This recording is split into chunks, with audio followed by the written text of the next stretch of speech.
DMTV Info, votre chaîne d'information en temps réel. La politique, la santé, le sport, les faits de société, la musique, les rumeurs et bien plus encore. Vous découvrirez cela dans notre chaîne DMTV Info.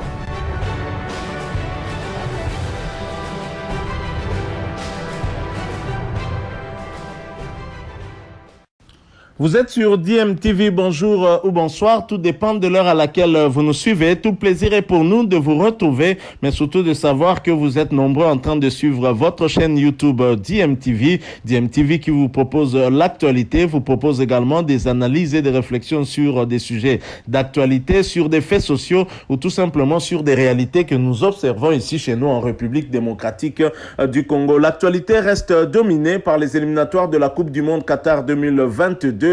Les deux premières journées en tout cas, la première est déjà passée, c'était le jeudi 2 septembre dernier avec la réception de la Tanzanie à Lubumbashi. Les Léopards ont été tenus en échec un but partout après l'ouverture du score de Dieu merci Mbokani sur une passe décisive de Cédric Bakambu. Les Tanzaniens ont égalisé d'une belle frappe à l'entrée de la surface des réparations, remettant en tout cas les deux équipes à égalité. C'était le score final. La République démocratique du Congo bousculée, la République démocratique du Congo dos au mur. La République démocratique du Congo, déjà sous pression, doit aller faire un meilleur résultat du côté du Bénin, mais avec quel joueur? Et c'est ce match nul, ce résultat nul fait ressurgir encore un débat qui en réalité n'a pas vraiment cessé ici au pays. Le débat sur les joueurs professionnels et les locaux, ça vire même à l'acharnement, je trouve, par rapport aux joueurs professionnels. J'aimerais vous proposer ces quelques minutes de débat justement, quelques minutes de débat sur la prestation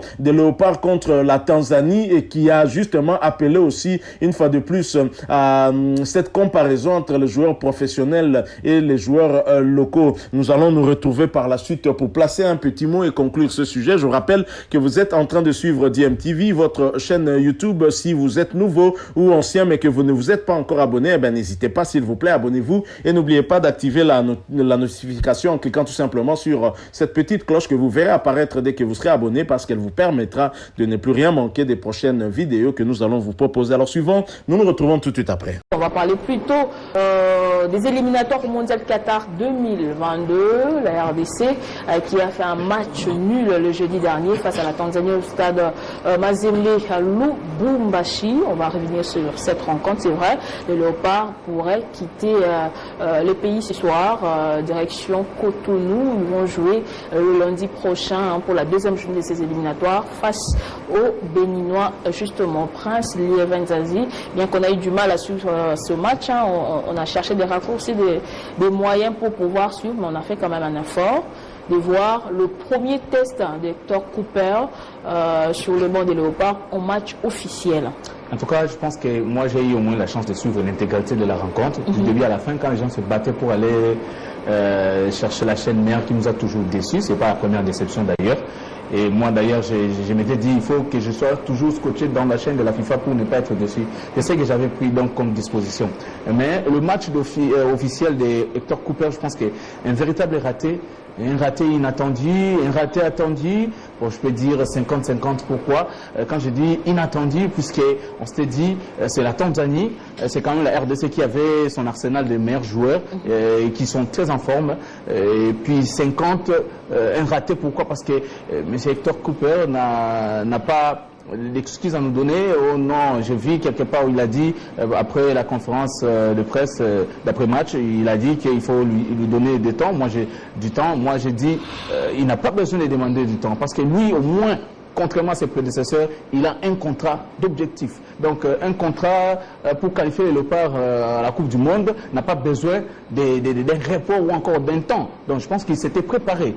Il devrait prendre le temps de visionner tous les joueurs, parce que déjà au niveau de la composition des sélectionnés, vous remarquerez qu'il y a eu du n'importe quoi. Donc c'est pas vraiment des choses faites avec beaucoup d'objectivité. Il suffit de voir, vous avez sélectionné Bakambu, Mbokani, Asombalanga et Ben Malango, des attaquants dont les profils sont pratiquement identiques. Alors je ne sais pas, même quand on dit que non, voilà, sur le terrain, ils n'avaient pas la même mission, mais écoutez, ce sont les profils qui posent problème. Quand vous mettez à côté Asombalanga, c'est pour qu'il puisse créer quelle action? Parce que nous savons très bien qu'avec les 4-4-2, ce n'est pas toujours adapté, surtout avec certains de nos joueurs. Mais nous, on joue toujours avec les 4-3-3 traditionnels et très souvent, on a des attaquants qui apportent dans les ailes. C'est-à-dire, quand vous avez dans les côtés les Ngonda et de l'autre côté, vous avez les Bolassi qui sont en forme, vous remarquez que la RDC apporte plus. Mais là, nous nous sommes retrouvés dans une situation où vous cherchez à marquer un but, mais vous n'êtes pas capable. Pourquoi? Parce que, quelque part, ça pose problème. Il n'y a pas ça. Bolassi qui n'est pas, qui est venu, du coup, comme ça, il a senti un malaise, il est mis sur le banc, et puis, du coup, on a perdu un peu. Et Cooper lui-même, qui ne connaît même pas les joueurs, je ne sais pas s'il consultait Daoula Loupembe ou bien si c'est Daoula Loupembe qui coachait. On doit un peu, à un certain moment donné, cesser à être complexé, à ne pas jouer sur le nom. Parce que je prends le statut de l'équipe tanzanienne. 80% sont des joueurs évoluant au pays. Ce sont des joueurs pour la plupart Simba de la Tanzanie, Azam et Young Africa. Vous remarquerez que sur le plan collectif, nous on aime plus le nom. Nous, jusqu'aujourd'hui, depuis des années, la RDC plus de noms qui est des talents, qui est un collectif. Personne n'a eu à mettre en place ces collectifs-là qui puissent séduire. Vous savez, on peut prendre, je cite, on peut sélectionner des joueurs comme les Mercedes Ngimbi, même les Imanalote là, même les Rossin Tuissi là, même les joueurs tels que Lilepo. Ce sont des joueurs petit à petit qui commencent à prendre des qui avaient déjà la lyre. Moi je regrette même pourquoi on a laissé Lilepo. Parce qu'il est dans la même situation que Bolassi, sans temps de jeu, parce qu'il n'y avait pas encore le début du championnat. Et donc on devrait faire confiance peut-être à un Lilepo, parce que j'ai vu le match RDC Gabon ici à Kinshasa. Lilepo était plus plutôt au Gabon. Lilepo a apporté plus de percussions que ses coéquipiers. Merci Prince, on va revenir à vous, c'est un sujet dense. Vous avez relevé pas mal de failles. On le disait déjà avant d'aborder ce match avec l'arrivée d'Hector Cooper à la tête de cette sélection, Charles Massoudi, les temps allaient faire défaut. C'est vrai qu'il a signé un contrat d'objectif. On se demandait, est-ce que Hector Cooper a le temps voulu pour faire qualifier la RDC, et ça commence déjà mal avec tout ce qu'on a vu le jeudi dernier. Et de deux, est-ce que Hector Cooper a tout le joueur sous sa coupe, toutes les pépites sous sa coupe pour arriver à atteindre son objectif? Ce sont des questions qu'on s'est posées avant même de jouer cette rencontre, et ça s'est vérifié le jeudi dernier sur le terrain. Je pense que ça a été... à suivre les derniers discours de Hector Cooper, je considère que sa signature de contrat avec la RDC a été une très grande imprudence de sa part, parce qu'il savait ce qu'attendait la RDC de lui, et il a tout de même accepté de s'engager et en promettant à la nation cette qualification pour le mondial. Et le temps, il a été ainsi depuis le moment où il s'est engagé à signer ce contrat d'objectif. Et qu'ils disent aujourd'hui qu'il n'a pas de joueurs, pas des joueurs de qualité, c'est le discours déjà entendu avec Jean-Florent Ibengue. Mais pour ce qui est du profil, l'entraîneur, en tout cas c'est l'un des entraîneurs qui pour ma part devait faire rêver la RDC, parce qu'il a un profil qu'il faut. Là, je ne m'en prendrai jamais à ceux qui se sont engagés avec Hector Cooper. Mais seulement, quand il arrive, on nous a mijoté une centaine de joueurs qui seraient dans sa base de données, 140 quelques joueurs congolais disséminés à travers le monde qui sont dans sa base de données. Mais curieusement, aujourd'hui, c'est lui-même qui vient nous dire qu'il ne voit pas de joueurs qui puissent, en tout cas jusque-là, qui puissent cheminer avec lui dans ce projet. Je me dis que là, nous sommes en train de désespérer. Je ne comprends pas non plus pourquoi dans cette sélection il y a des joueurs à 90%, si pas 99%, évoluant à l'étranger ou qui n'ont pas été dans l'équipe Chan. C'est vrai que l'équipe Chan, ce n'est pas l'équipe modèle, parce qu'ils ont montré aussi leurs insuffisances. Mais il y a quand même des jeunes qui ont progressé, et que la meilleure façon de maintenir cette progression, c'est de pouvoir aussi de laisser certains d'entre eux qui ont montré quand même du bon jeu, de leur donner la possibilité d'évoluer aux côtés de ceux qui sont déjà rodés dans l'équipe senior. Jouer avec les noms, c'est jamais prudent, mais il faut plutôt jouer avec des jokers, avec des joueurs qui sont capables de faire la différence. Parce que là, nous avons eu beaucoup de noms, mais beaucoup de noms qui n'arrivent pas à faire la différence. Je n'ai pas vu, comme en 2004, je n'ai pas vu un certain Trésor Poutou, un certain Scott Mbala ou un certain... Mais il a monté des cadres. Oui, il faudrait qu'il y ait quand même... Oui, des cadres, il y en a eu, mais au moins des talents. Je peux dire des créateurs. Voilà. Des meneurs de jeu. C'est ça, les artistes, on n'en a pas eu. Et je pense quand même, quand vous regardez au championnat national, ces artistes-là, il y en a. Ouais. On peut les retrouver. Ah, donc là, vous évoquez le problème de sélection. Oui, effectivement. Quand vous regardez, même dans l'axe, vous voyez le jeune qui était chez le Popo, qui est parti à l'Afrique du Sud. Voilà. Jonathan. Pourquoi ne pas les faire venir? Vous nous faites jouer dans l'axe un certain Louis Nama qui a le même profil que Tisserand. Donc les deux, il y a un problème de communication entre les deux. Hein, vous comprenez un peu. Mais pourquoi ne pas donner la chance, par exemple, à un jeune comme Inonga Baka ou Inonga Baka? Pourquoi ne pas lui donner cette chance-là? Donc je me dis, la sélection telle qu'elle a été faite, en tout cas, je ne compte plus s'il faut qu'on revienne sur le même schéma. C'est une première journée. Oui, mais attention. Il faudrait rectifier. Pourquoi pas, puisque Chancel Bemba était là, pourquoi ne pas appeler Chancel Bemba dans l'axe? Vous mettez Bangala comme ça à la récupération. Ouais, parce que c'est un stade auquel nous sommes habitués de jouer. Oui, ce but-là, nous l'encaissons comment? Oui, je veux bien le jeune Sami Moutoussam. Moi, j'aurais préféré qu'il puisse avoir le rôle plus offensif plutôt que défensif. Merci beaucoup, Charles. Le temps pour nous de faire parler Patrick Borel Mukendi. On a remarqué plus une sélection qu'une équipe. Le jeudi dernier, la mayonnaise n'a pas encore pris. Est-ce que c'est un problème de joueurs ou des sélectionneurs? On peut beau changer de sélectionneurs, mais est-ce que l'équipe de la RDC a une équipe pour aller se qualifier au niveau du mondial? Est-ce que la RDC a vraiment une équipe de football? On ne parle pas de sélection, on ramasse ça et là, mais une équipe. Parce que ce qu'on a vu le jeudi dernier, c'était vraiment une équipe, bien une sélection sans état d'âme. Et ça continue avec plusieurs coachs, ça a été le cas. Hector Cooper a subi la même chose. Je dirais, Nathalie Yoko, ce sont les joueurs. Hein. Quand on revoit la Coupe du Monde, c'est les sommets. Hein. Quand vous engagez, il faudra vraiment mettre le petit plat dans les grands. On a vu une équipe de l'AR des Congo qui était vraiment dans la rue. Quand vous commencez, moi j'ai vu déjà le 11 de départ de Hector. Quand vous alignez Luindama et Tisserand, vous mettez Chancel Mbemba et Moutoussami. Et pourtant, on n'avait pas un créateur, on n'avait pas un Kebano, on n'avait pas un Kakuta qui pouvait distiller. Arena de surface. Donc ça fait un peu difficile. Et quand il faut regarder même les sélections organisées ou de clubs organisés. Ils sont peu qui jouent avec 2-9.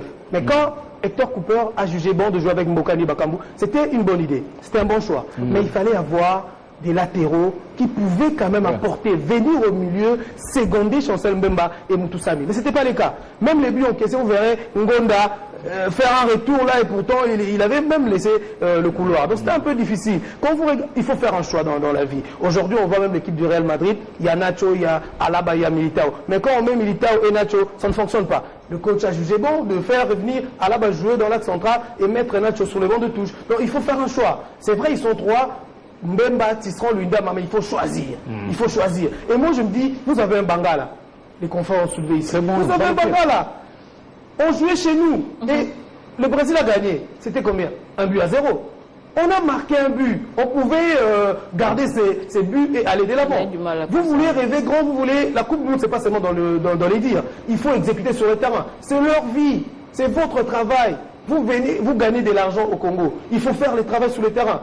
Moi, j'ai vu Chancel Mbemba, il était là dans la rue. Ça fait déjà plus de 3 ans qu'il joue au milieu dans l'axe central avec Pépé.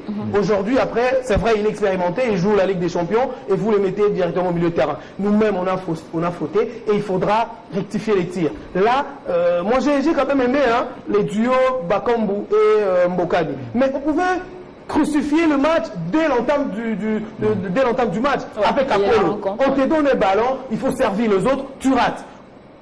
Bon, là, s'il fait des doublements de l'autre côté, il te donne, et bien tu tombes. Un joueur qui n'est pas stable. Moi, j'aime Akolo quand il était en Allemagne. Mais Akolo, En France, des rebondissements, Amiens deuxième division, c'est pas des joueurs à donner confiance. C'est vrai, chaque coach vient avec son schéma. Que le roi avait misé sur le plan local. On avait Sadam Ilogo, on avait Milambo, on avait Matumona. On jouait qu'avec un international en c'était Trésor Loalois. Et on avait Alain Kalutuka. On avait des joueurs. Donc il faut promouvoir. C'est pas dit que non, en R de Congo, comme on n'a pas de championnats, non. On a vu les joueurs jouer à la Coupe du Monde, jouer l'héros sans avoir les fourmis dans les jambes. Donc il faut faire un bon choix. On a vu Lille pour pendant le match ici. Il y avait à soulever ça. C'était l'homme fort de ces matchs. Mais il faut donner la chance aux joueurs. On n'a pas des joueurs, des ailiers qui peuvent apporter un plus. Aujourd'hui, nous donnons la chance à Bolassi. C'est vrai, ce n'est pas les Bolassi qu'on connaissait. Après sa blessure avec Everton, aujourd'hui c'est down. Mais il faudra donner la chance aux locaux qui peuvent apporter un Amédée Massassi. Il peut bien jouer, mais je me dis... Hector a eu un problème de choix. Ouais, de choix, je ne sais pas. Mais c'est pourquoi j'avais dit que le problème, c'est Daoula, est Hector, parce que Hector lui-même n'est pas c'est le patron. Et déjà, maintenant, il faut dire qu'il y a déjà une sorte de triumvirat. Hector parle, il y a quelqu'un qui doit interpréter, Daouda qui doit parler. Déjà, il y a un sérieux problème. Et pourtant, la RDC, on a des ambitions gigantesques. On ne peut pas commencer, vous voulez vraiment aller à la Coupe du Monde et réaliser une mauvaise opération à domicile. Et pourtant, le Bénin, c'est pas une mer à boire. Hein. Surtout qu'ils ont déjà grandissent aujourd'hui. D'avoir bien entamé cette compétition, ils vont se dire, avant le mois d'octobre, on peut finir avec 6 points, puisqu'il faut reconnaître aujourd'hui l'Algérie a plus de 20 matchs sans défaite. Mais le Bénin avait réussi, c'est les derniers, je dirais, équipes à battre l'Algérie 2 buts à 1. Donc ça arrive, il faudra rester concentré. Il faut vraiment prendre ce groupe au sérieux. Et pourtant, il y a quelques années, ces groupes-là ne nous feraient jamais peur. Vous avez le Bénin, vous avez le Madagascar, vous avez la Tanzanie. Donc, ce sont des nations qu'on battait facilement. Nous sommes qui n'avancent pas reculés. Mais c'est bon, on a reculé. On a reculé. Il y a aussi la complaisance. On doit éviter la complaisance.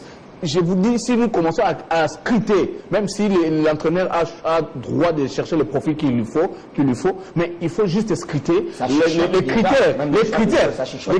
Vous avez le Moto, vous avez aussi Adibadjo.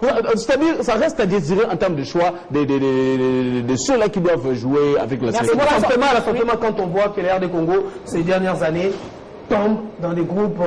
qu'on peut dire, facile, mais on n'a pas l'Algérie, on n'a pas la Tunisie, le Maroc, tous les ennemis terribles là ne sont pas dans nos groupes, mais l'air de ces rats. Malawi, Gambie, non, on a mal commencé. Vous avez raté la CAN, c'est le chou blanc ici face au Gabon. Faudra... Dans la RDC ne fait plus peur. On va revenir sur ce match. On n'a pas vu que de mauvaises choses, Fanfan Bitangilai, des particularités, des singularités qui nous ont égayé un peu, à l'instar de Dieu merci Mbokani, le buteur qui effectue, on va le dire, son grand retour de l'équipe nationale. Moi, je pense plutôt que celui qui a fait du bon boulot, c'était Bakambu. Oui, c'est vrai. Non, je sais que ça a été le travail de tous, mais du fait qu'il l'ait marqué, en tout cas, il va marquer. Il a laissé ses empreintes puisqu'on avait besoin de ses buts qui nous a permis d'arracher un petit point à la maison. Et aussi on va signaler les belles parades de gardien de but notre Suisse Joël Kiasumwa. En tout cas, il y avait des belles particularités lors de cette rencontre. Tout à fait, il y avait des belles particularités. Vous venez de parler là. D'abord, j'aimerais parler du retour des Mbokani. Ça a été un retour qui a été pratiquement réussi dans un stade qui n'a pas connu, même s'il est ancien du tout-puissant Mazembe Anglebert. Au moins, il a fait plaisir à tous ces Congolais. On a senti qu'il avait la volonté. Il est rentré avec un défi et ce défi, il a réussi. Mais vous avez également parlé de Bakambu. Pour moi, je pense que Bakambu n'a pas été du tout mauvais. Il a donné tout ce qu'il pouvait faire, le meilleur de soi-même. Mais lorsque vous dites qu'il n'y a pas des ailiers qui peuvent nourrir bien les attaquants, on joue avec un attaquant de pointe et un autre en soutien. Et ce sont des attaquants qui jouent au haut niveau, donc ils savent facilement se remodeler ou encore bouger sur le terrain, changer des dispositifs de jeu, mais malheureusement il n'y a pas eu cet appui. Au-delà de cela, il y a des points positifs, entre autres les gardiens, comme vous l'avez dit. Il reste impressionnant, il reste franchement parmi les gardiens qui peuvent également faire leur nom, comme c'était le cas avec les Mericani, les Paulin Tokala ou encore les Mayala ou Robert Kidiaba. Mais en soi, j'aimerais revenir sur cet aspect. On a vu la Tanzanie. La Tanzanie a évolué avec, tel qu'il a dit, moi je dirais même 95% des joueurs qui évoluent à domicile. Il n'y en a eu que deux. Un qui évolue à Tel Aviv et un autre, voilà le buteur Missouma, Simon, qui joue à Wydad Athletic Club de Casablanca. Et les restes, pratiquement, il faudrait vous dire que ce sont les joueurs qui évoluent au niveau du championnat national. Et d'ailleurs, je dirais que ce ne sont pas les joueurs qui sont souvent dans le top 5. Parce qu'aujourd'hui, les meilleurs joueurs du championnat tanzanien sont les Congolais. Voilà. Et lorsque vous voyez les top 3 des meilleurs buteurs en Tanzanie, il n'y a aucun Tanzanien. Mais ils ont fait confiance quand même à cette ossature. Alors qu'ici, chez nous, il y a des joueurs qui évoluent en Tanzanie aujourd'hui, qu'on pouvait facilement récupérer et mettre dans l'ossature parce qu'ils ont la philosophie, ils comprennent comment est-ce que le football tanzanien évolue. On n'a pas fait allusion à eux, on n'a pas fait appel à eux. Je me pose la question de savoir pourquoi. Est-ce un complexe d'infériorité alors que même si notre championnat connaît des reports et autres, mais ça reste parmi les meilleurs championnats africains. On a dit, aujourd'hui, pour moi, j'ai même dit à quelqu'un, on peut dire que ce sont les remplaçants de nos titulaires congolais en Tanzanie qui sont venus battre nos professionnels ou bien humilier nos professionnels. Alors qu'on a des meilleurs joueurs congolais en Tanzanie qui sont titulaires et ce sont ceux-là, deux fois, qui sont leurs remplaçants, qui sont venus nous humilier. Dans la direction technique de notre équipe nationale, ils ont dit quelque chose de sérieux. Aussi longtemps que les choix également des joueurs, il y aura toujours une main noire, il y aura tel à la fédération qui doit dire que je n'aimerais pas que Jean de Dieu Mukendi rate, je n'aimerais pas que Osomba rate, je n'aimerais pas que Dixon Yala rate dans ma sélection, ou tel ou encore Patrick Kassonde. Je pense qu'il y aura des problèmes. Parce qu'il y a eu déjà des fuites de la part de certains conseillers, je ne sais pas, de la présidence, les indiscrétions qui disaient que non, je ne suis pas pour tel ou tel autre joueur. Santos s'en est plein en off, je pense que même Chabani se serait plein en off. Il y a beaucoup de gens qui n'étaient pas d'accord avec cette sélection et qui voulaient déjà qu'on puisse faire du 30-70, soit on prend 30 qui évoluent au championnat congolais et 10 qui évoluent dans les championnats africains mais des Congolais et 60 en Europe. Mais ça n'a pas été suivi à la loupe et aujourd'hui on est en train de saigner. Et ils l'ont dit également, le Bénin ce n'est pas une petite nation. À la dernière Coupe d'Afrique des Nations, je pense qu'ils sont allés jusqu'en quart de finale. Ils ont battu l'Algérie, ils l'ont souligné. Et aujourd'hui ils vont battre Madagascar. Chez eux. Une équipe que nous avons eu du mal qui nous a éliminés. Et donc ils chercheront à voir le 6 sur 6 avant la fin de la deuxième journée, ce qui fait que ça ne sera pas encore possible lorsqu'on doit encore se plaindre des petits problèmes des primes ou je ne sais pas, tout ce que vous connaissez comme problème en RDC. Mais je me dis, il est grand temps qu'on puisse revoir lors de la troisième et quatrième journée parce que les talents, il y en a en RDC.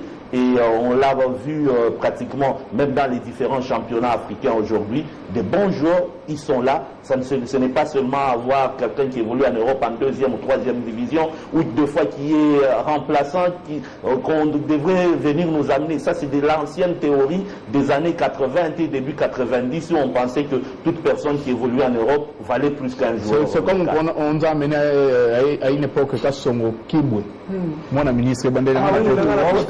Un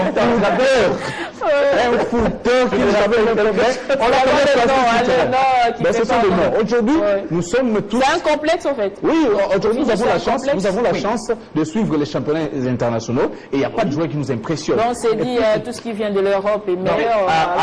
Nathalie, il faudrait que les gens comprennent que jouer en Europe ou jouer dans un grand club, c'est aussi un problème d'opportunité. Voilà. Je le répète toujours. Même que toi tu es aujourd'hui chez Télé 50, tu as les potentialités de pouvoir évoluer dans les chaînes que tu rêves là, mais tu n'as pas tout simplement cette opportunité. Tout ce que nous sommes tout autour de ces plateaux, ce n'est pas parce que nous sommes les meilleurs journalistes que ceux qui sont à Bougne aujourd'hui, mais tout simplement parce qu'ils n'ont pas l'opportunité d'être là. Donc c'est la même chose aussi pour les joueurs. Ceux qui sont en train d'évoluer aujourd'hui au Real de Madrid ou je ne sais pas dans quel club, rien ne veut dire qu'ils sont meilleurs que ceux qui évoluent chez Renaissance ou chez DCP.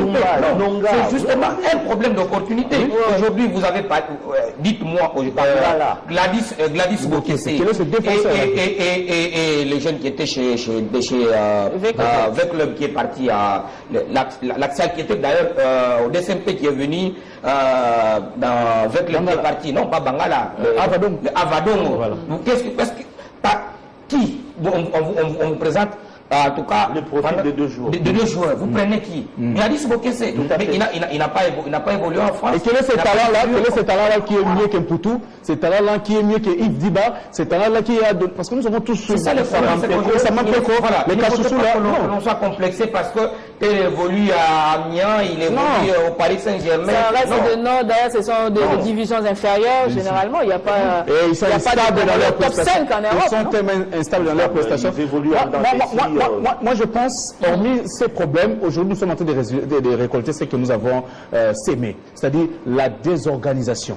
Il y a la désorganisation autour de nos différentes sélections. Moi, je dis à un certain moment donné, vous savez, je répète toujours ça, ces principes systémiques des communicologues.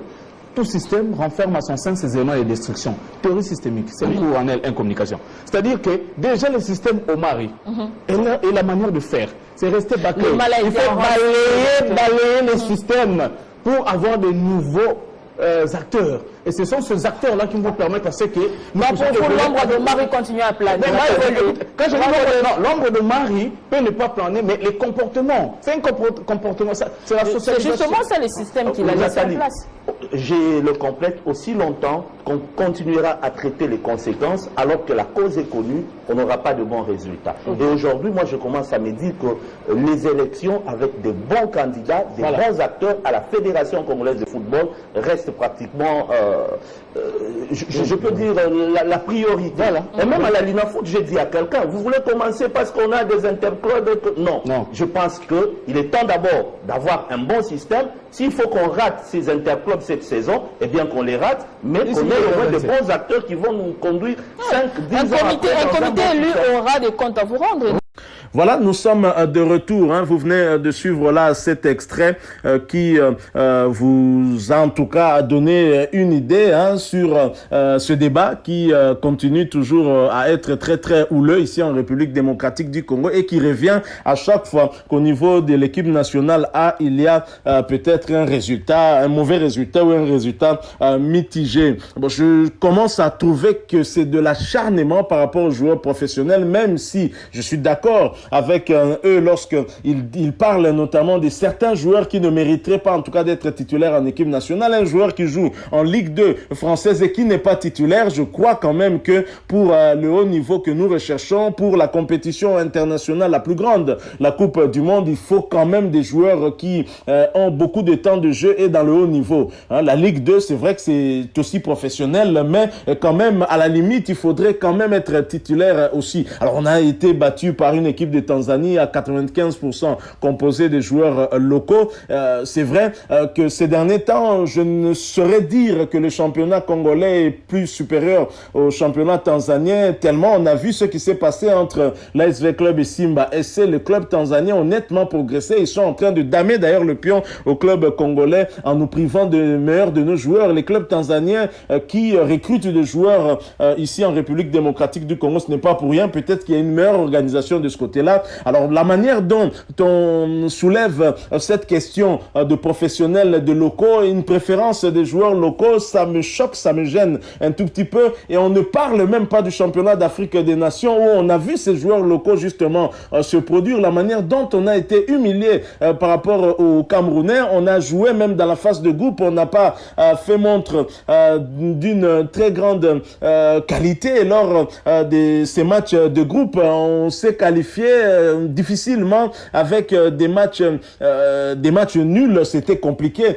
avec la République démocratique du Congo, même si c'est vrai que lors de ce championnat d'Afrique des Nations, quand même dans le groupe, il y a certains joueurs qui se sont distingués en défense, par exemple Inonga Abaka du dernier club en Pembe qui s'est envolé également du côté de la Tanzanie. Il y a Amédée Massassi aussi. Il y a beaucoup de joueurs, des avant-centres congolais. Un seul avait inscrit un but, c'est Dark Kabangu, alors qu'il n'était même pas titulaire. Donc, il faut quand même nuancer. Lorsque on critique des joueurs professionnels, il faut aussi critiquer de la même manière ces joueurs locaux qui ne nous ont pas donné une très bonne impression aussi lors du championnat d'Afrique des Nations et même pas très loin ici, lors du tournoi de Sekafa, les U23 congolais qui jouent à la Linafoot et qui jouent dans ces grands clubs-là ont été battus par la Tanzanie, l'Ouganda et l'Éthiopie. Donc je crois qu'il y a peut-être un problème un peu plus global. Nous devons voir le problème dans son entièreté et non penser que la solution serait des joueurs locaux. Je crois que depuis toujours, la solution a toujours été dans ce mélange-là, trouver la bonne formule, le meilleur mélange entre les joueurs professionnels et les joueurs locaux, et surtout par compartiment. Dans tel compartiment, il y a des faiblesses, autant mettre un joueur local et dans l'autre compartiment, un joueur professionnel si c'est le meilleur. Je crois que dans l'équipe nationale, on prend les meilleurs et non venir parce qu'on a des penchants pour tel ou tel autre joueur. Ça, ce n'est pas du tout bien, et c'est vraiment l'impression que nous avons. La manière dont les journalistes sont très critiques à l'égard des joueurs professionnels, ça fuse vraiment de l'acharnement et rien d'autre. C'est comme si on avait des meilleurs ici, oubliant que le tout-puissant Mazembe SV Club ont été éliminés dans la phase des groupes. Le Daring Club Motema Pembe Maniema Union un peu plus tôt. On oublie tout ça et on vient nous mettre en avant des joueurs locaux comme si c'était une panacée, en tout cas pour cette équipe nationale. Je crois que on doit quand même relativiser aussi et remettre les choses aussi dans leur juste milieu pour ne pas fausser les calculs. Alors évidemment, dans ce staff technique, ce n'est pas pour rien que Daoud Alou Pembe a été placé là-bas pour accompagner justement Hector Cooper qui arrive et qui ne connaît pas encore les joueurs. On est trop critique, trop rapidement critique à l'égard de cet entraîneur qui arrive et qui n'a pas vraiment beaucoup de temps pour mieux se préparer et qui doit peut-être s'appuyer sur des expérimentés, des cadres de cette équipe avant petit à petit en essayant un peu de prendre connaissance de l'ensemble des joueurs congolais et de choisir maintenant les meilleurs dans tel ou tel autre compartiment conformément aussi à sa philosophie tactique. Et ça, parfois nous avons du mal à comprendre aussi, à cerner. On est tous devenus des entraîneurs, on apporte des solutions comme si cela aurait permis peut-être de gagner. C'est quand même aussi un peu triste. Donc voilà cette petite réflexion que nous avons voulu partager avec vous. Un débat que je trouve malsain et qui revient à chaque fois. Ce n'est pas très bon. Ce n'est pas très bon pour notre équipe aussi. La Tanzanie est constituée à 85%, 95% des joueurs locaux, c'est vrai, mais vous avez des pays qui sont constitués des joueurs professionnels à 100% et qui sont les meilleurs en Afrique. Donc ça, on le sait aussi. Donc je crois que le problème, ce n'est pas d'être locaux ou d'être professionnel. Le problème, c'est d'être meilleur dans son compartiment par rapport aux autres et donc d'être choisi. Et de ce point de vue, il faudrait éviter la complaisance. Là, je suis tout à fait d'accord avec ces intervenants. Merci à vous qui nous avez suivis. Nous sommes arrivés à la fin. Si vous avez aimé ce sujet, laissez-nous un maximum de j'aime. Likez donc cette vidéo. Merci de partager avec nous aussi votre point de vue par rapport à ce débat qui bat son plein ici en République démocratique du Congo, surtout dans les médias, en nous laissant votre point de vue évidemment en commentaire. Merci de vous abonner à cette chaîne si vous êtes nouveau ou ancien mais que vous ne vous êtes pas encore abonné. N'oubliez pas d'activer la notification en cliquant tout simplement sur cette petite cloche que vous verrez apparaître dès que vous serez abonné, parce qu'elle va vous permettre de ne plus rien manquer des prochaines vidéos que nous allons vous proposer. Encore une fois, merci à vous. Nous espérons vous retrouver bientôt avec un autre sujet d'actualité. En attendant, portez-vous bien et DMTV vous dit au revoir.